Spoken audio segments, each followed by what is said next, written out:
Hello दोस्तों, आप सभी का स्वागत है आपके अपने YouTube channel exchange 22 prediction to YouTube channel में। दोस्तों, आज की इस वीडियो में हम बात करने वाले हैं इंडिया और न्यूजीलैंड के मध्य जो फर्स्ट सेमीफाइनल मैच खेले जाने वाला है, उसके हम लोग जो एक्सचेंज 22 एप्लीकेशन प्रेडिक्शन के बारे में बात करेंगे। तो ये अपना टेलीग्राम चैनल, इसका लिंक वीडियो के डिस्क्रिप्शन में मिल जाएगा, तो ज्वाइन कर लेना। एंड दोस्तों, एक्सचेंज 22 एप्लीकेशन का डाउनलोड लिंक मैंने इस वीडियो के कॉमेंट सेक्शन में कॉमेंट जो पिन करके रखा हुआ है वहाँ से डाउनलोड कर लेना। जैसे ही आप लिंक पे प्रेस करोगे और रेफर कोड में EX22 एक्सपर्ट देख लेना।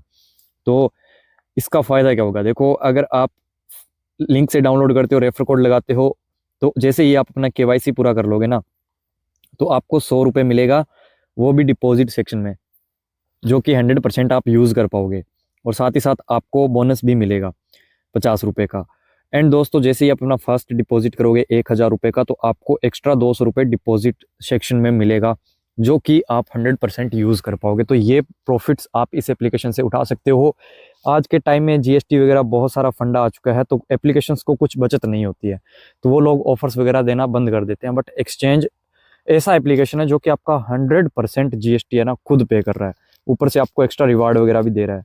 दिवाली पे भी इन्होंने अपने यूजर्स के लिए बहुत कुछ किया था। लाइक आपको अगर मैं बताऊं, तो ये देख सकते हो, ये एक सेक्शन होता है जिसका मतलब जिसके पास जो अगर हम बोले ना सिल्वर, तो उसको 100 रुपये, जो कि 100% यूज़ होता है। जिसका गोल्ड था लेवल, उसको 251 रुपये। जिसका डायमंड था उसको 501। जिसका लाइक प्लेटेनियम था उसको 1001 रुपये, जो कि बोनस सॉरी डिपॉजिट सेक्शन में दिया था, जिसका कि आप 100% यूज़ कर सकते हो। तो इस एप्लीकेशन पे खेलना बहुत ज़्यादा आसान भी है, क्योंकि आप एक प्लेयर को बाय या सेल कर सकते हो। तो चलिए आगे बढ़ते हैं। जो ये जस्ट फॉर न्यू यूजर्स के लिए था, बाकी जो हमारे साथ जुड़े हैं उन यूजर्स के लिए हम प्रेडिक्शन की बात करते हैं।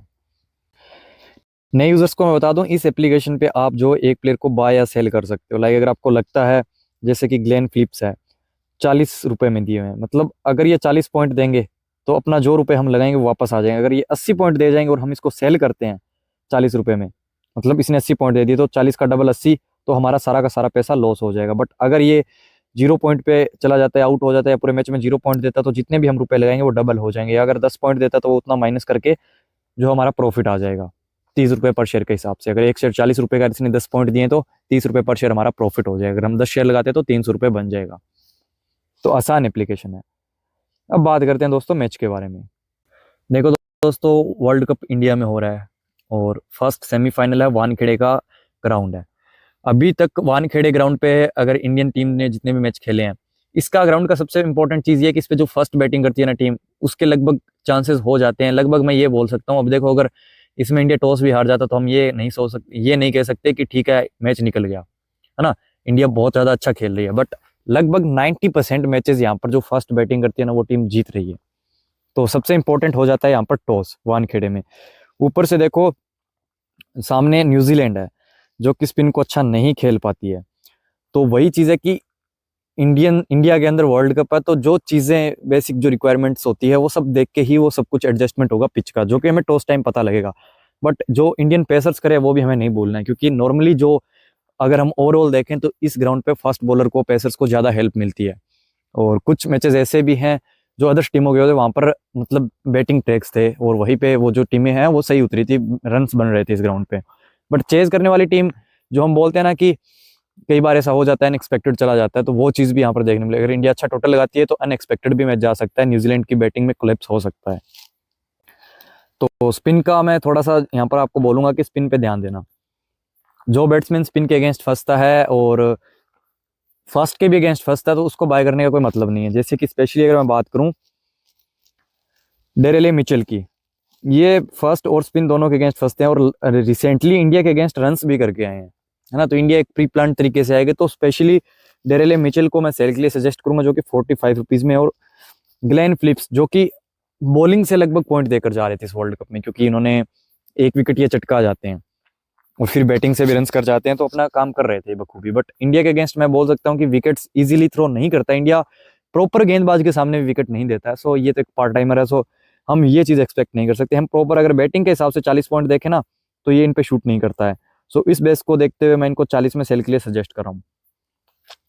सेल के लिए आप चाहो तो मार्क चैपमैन को भी सेल के लिए ट्राई कर सकते हो, टेलेंडर को, क्योंकि देखो अगर ऊपर के जो टॉप 4 है वो अगर जल्दी आउट हो जाता है ना, फिर इंडिया क्या करती है, एकदम से सफाया करने का सोचती है, वो फटाफट 20-25 ओवर में मैच को खत्म करती है, खलास करती है।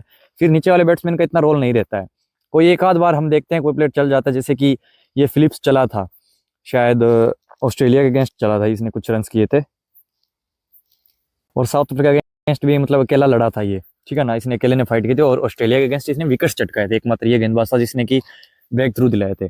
सो साउथ अफ्रीका के अगेंस्ट अकेला लड़ा था, वो चीज़ बोल रहा हूँ। सो इंडिया के अगेंस्ट ऐसा शायद नहीं होगा, क्योंकि जो क्राउड का प्रेशर वगैरह होता है ना, उसमें बस इंडिया सफाया उसी बेस पे करती है, कुछ तो वो स्पॉट भी मिलता है टीम इंडिया को, बाकी गेंदबाजी बहुत ज़्यादा अच्छी है। अब बात करते हैं हम इंडिया की तरफ से। लास्ट का जो मैच था ना, वहाँ पर सभी प्लेयर्स अच्छे रन करके आए थे। सो वो भी वही चीज़ है कि हम भी एक्सपेक्ट करते हैं कि प्लेयर्स अच्छा परफॉर्मेंस करें, अगर फर्स्ट बैटिंग आता तो स्पेशली करेंगे, विराट कोहली टिक के खेलेंगे, ठीक है ना। बाकी जो हम देखते थे सेमीफाइनल्स में 5 रन पे 3 विकेट, होपफुली वो इस बार ना देखने को मिले, क्योंकि जब जब ट्रस्ट शो किया है बाय के लिए, तब तब निराशा ही मिली है सेमीफाइनल के अंदर मेरे को। तो वही चीज़ बोलूँगा कि रोहित शर्मा अपना पीक पे चल रहे हैं, अच्छा काम कर रहे हैं। शुभमन गिल, ये जो रेट्स मिल रहे हैं ना, बहुत ज़्यादा एक्सपेंसिव भी लगते हैं, क्योंकि एक बॉल का काम होता है, बट स्पेशली प्लेयर्स फॉर्म में हैं। और श्रेयस अय्यर की अगर बात करूँ, न्यूजीलैंड के अगेंस्ट तो रन करता ही करता है, भले ही आप T20 ले लो, भले ही आप ODIs ले लो। हाल ही में इनके 3 इनिंग में अच्छे रन आए हुए हैं। एज ए इंडियन मैं ये एक्सपेक्ट करूंगा, बट कहीं ना कहीं मेरे को थोड़ा सा ये लग रहा है कि देखो 3 मैच में कंटिन्यूस अच्छा कर चुके हैं श्रेयस अय्यर। और बाकी अगर इंडिया बैटिंग करे फर्स्ट ना, तो ही मैं आपको बोलूंगा, क्योंकि उस केस में अगर हम टॉप 5 बैटर को भी बाय करते हैं ना, टॉप 5 बैटर को, तो 3 तो पक्का परफॉर्मेंस देंगे, और 3 अगर अच्छा परफॉर्मेंस कर जाते हैं तो हमारे लिए बाय के लिए वो एक चीज़ बन जाएगी। सो वही चीज़ बोलूंगा कि सबसे इंपॉर्टेंट इस गेम के अंदर टॉस होगा। पिच का अभी कोई कंफर्मेशन नहीं है कि फास्ट मतलब बॉलर को हेल्प मिलेगी, स्पिन को मिलेगी। स्पेशली मेरे को जहाँ तक लग रहा है 90% चांसेस यही है कि ये विकेट जो स्पिन के लिए ही बनाया जाएगा, क्योंकि न्यूजीलैंड स्पिन के अगेंस्ट फंसता है। सो वही चीज़ देखेगी टीम इंडिया, टॉस जीत के फिर बैटिंग करेगी फर्स्ट, और फिर जो है अच्छा टोटल खड़ा करके उस पर प्रेशर बनाने की कंडीशंस जो अप्लाई करने की कोशिश करेंगे। जडेजा थोड़े से इंपॉर्टेंट हो जाएंगे इस गेम के अंदर, स्पिन प्लस बैटिंग। और वहीं अगर बात करूँ, केन विलियमसन को मैं सेल के लिए ही सजेस्ट करूंगा। देखो इतने ज़्यादा मैचेस खेले नहीं है विलियमसन ने, बट जो भी मैच खेला उसमें अच्छा परफॉर्मेंस किया है। श्रीलंका के अगेंस्ट जल्दी आउट हो गए थे, क्योंकि देखो 3 मैच में वैसे भी ठीक ठाक परफॉर्मेंस था, बट इस गेम में भी मैं केन विलियमसन को सेल के लिए ही सजेस्ट कर रहा हूँ। डेरेले मिचेल को भी किया है मैंने, लगभग न्यूजीलैंड बैटर्स को मैं यही बोल रहा हूँ कि सेल के लिए सजेस्ट करूँगा आपको। टॉम लाथम थोड़े से इंपॉर्टेंट हो जाएंगे बाय के लिए, तो इनको आप बाय के लिए ट्राई कर लेना। बाकी जो चीज़ मैंने बताई है, स्पेशली देखो सूर्या को सेल इसलिए लो कर रहे हैं क्योंकि इनका बैटिंग नहीं आता, बट न्यूजीलैंड के अगेंस्ट इनका बैटिंग आने का चांसेस बढ़ेगा। सो आपको मैं बोलूँ, अगर ऑफर में 27 में मिले बाय कर लेना। फील्डर भी अच्छे हैं, कुछ ना कुछ फील्डिंग से पॉइंट दे जाएंगे, और बैटिंग इनकी आना तय है, क्योंकि ये सेमीफाइनल है।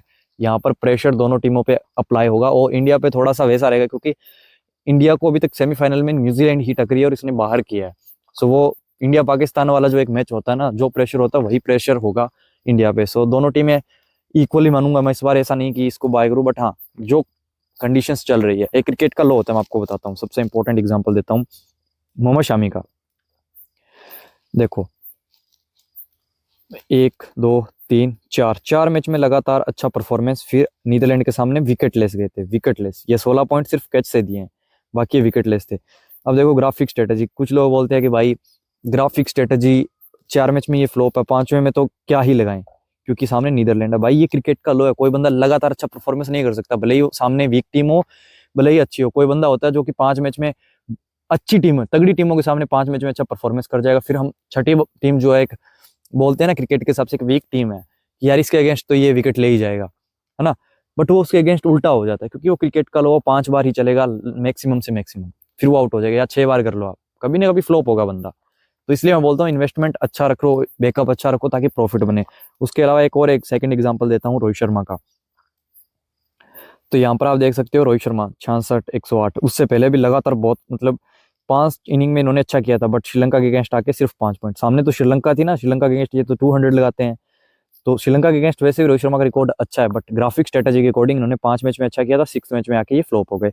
सामने श्रीलंका थी, कुछ लोग डर रहे थे कि भाई हाई इन्वेस्टमेंट नहीं किया, बट जो भी था वो अच्छा खासा प्रॉफिट हमने बना लिया जिस हिसाब से हमें इन्वेस्ट करना था। बट खुल के खेलो यार, कोई दिक्कत नहीं है, क्रिकेट का लो है, सामने अच्छी टीम हो बुरी टीम हो, जिसको फेल होना होगा ना क्रिकेट के हिसाब से, हम बोलते हैं कि यार ये इतने मैच में चल चुका, अब तो फ्लॉप होगा ही होगा, तो वही चीज़ है। तो मेरे को सबसे इंपॉर्टेंट तो ये लग रहा है कि लास्ट टाइम इंडिया के सभी प्लेयर्स जिनकी भी बैटिंग आई थी, सूर्या को छोड़ के, सूर्या एक बॉल खेली थी, उसने भी 2 रन कर दिए थे एक बॉल पे। उसके अलावा सब बैटर्स ने 50 या 100 में डील की थी। तो अब डर लग रहा है यार कहीं वो चीज़ ना हो जाए 5 पे 3 वाली, मेरे को सबसे इंपॉर्टेंट डर वो लग रहा है। बाकी रविंद्रा की अगर मैं बात करूँ तो इनको भी आप सेल के लिए ट्राई कर लेना 60 के अंदर।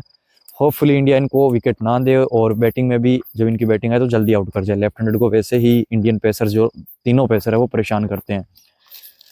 तो ये मेरी प्रेडिक्शन थी। बाकी प्रीमियम मल्टीबैगर की अगर मैं बात करूं